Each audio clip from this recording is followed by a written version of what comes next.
रुपया कमजोर नहीं हो रहा है, डॉलर मजबूत हो रहा है। वैसे ही जैसे उनके आका ने एक बार बोला था कि सर्दी नहीं बढ़ रही है, लोगों की उम्र बढ़ गई है, वो सह नहीं। वित्त मंत्री निर्मला सीतारमण के रुपये कमजोर नहीं हो रहा बल्कि डॉलर मजबूत हो रहा है। उनके इस बयान पर जहां विपक्षी दलों ने मैडम वित्त मंत्री पर निशाना साधा है, तो वहीं भाजपा नेता सुब्रमण्यम स्वामी ने भी तंज कसा है। दरअसल केंद्रीय वित्त मंत्री निर्मला सीतारमण ने डॉलर को लेकर एक बयान में कहा था कि रुपया कमज़ोर नहीं हो रहा बल्कि डॉलर मजबूत हो रहा है। इस पर सुब्रमण्यम स्वामी ने कहा कि जेएनयू वाले कभी फेल नहीं होते और अपनी हार के बजाय कहते हैं कि विपक्षी जीत रहे हैं।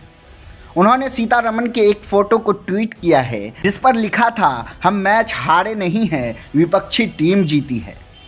आपको बता दें कि निर्मला सीतारमण अमेरिका की यात्रा पर हैं। वाशिंगटन डीसी में एक प्रेस वार्ता के दौरान रिपोर्टर ने उनसे रुपया में हो रही गिरावट को लेकर सवाल किया तो वित्त मंत्री ने कहा, मैं इसे ऐसे नहीं देखती कि रुपया गिर रहा है, बल्कि ऐसे देखती हूँ कि डॉलर मजबूत हो रहा है। डॉलर तेज़ी से मजबूत हो रहा है, इसलिए रुपया कमज़ोर हो गया है।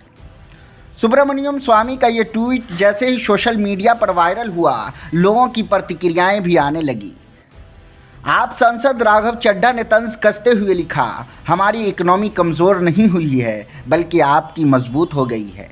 कांग्रेस प्रवक्ता अखिलेश प्रताप सिंह ने लिखा कि तर्क सुनिए, सरकार फेल नहीं हो रही है, इसे ऐसे देखा जाना चाहिए कि मोदी सरकार के बस में ही नहीं है देश की अर्थव्यवस्था संभाल पाना। तो वहीं इस मामले पर कांग्रेस प्रवक्ता सुप्रिया श्रीनेत ने भी ट्वीट किया, लहसुन प्याज न खाने के बड़े खुलासे के बाद रुपया कमज़ोर नहीं हुआ है, डॉलर मजबूत हो गया है। और साथ ही उन्होंने एक वीडियो भी पोस्ट किया है जिसमें सुप्रिया श्रीनेत वित्त मंत्री निर्मला सीतारमण पर एक के बाद एक कई कटाक्ष करती नजर आ रही हैं। आज निर्मला सीतारमण जी हमारी वित्त मंत्री ने एंटायर पॉलिटिकल साइंस की डिग्री वाले को भी पछाड़ दिया।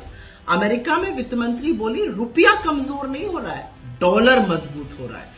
अब ये कहने का क्या तात्पर्य था, ये तो स्वयं माननीय वित्त मंत्री ही समझा सकती है, लेकिन दो चार बातें यहां पर साझा करना जरूरी है। इस सरकार को रुपया मिला था 54 के मूल्य पर 2014 में, 83 के पार कराने की नौबत आ गई और लगता है शतक कराकर ही दम लेंगे मोदी जी।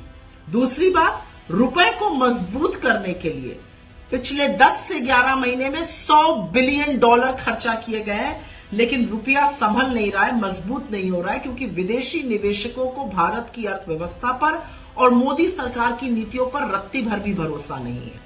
तीसरी बड़ी बात, और यह जरूरी बात है समझना, 86% भारत का ट्रेड डॉलर में होता है।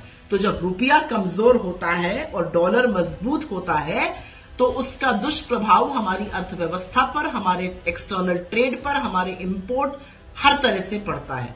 लेकिन वित्त मंत्री को तो इसकी चिंता ही नहीं है, उन्होंने आज एक नई थ्योरी निकाल दी। आप इस पूरे मामले को किस तरह से देखते हैं, कमेंट करके ज़रूर बताएं। अगर वीडियो अच्छी लगी हो तो लाइक करें और हमारे चैनल को सब्सक्राइब कर लें। धन्यवाद।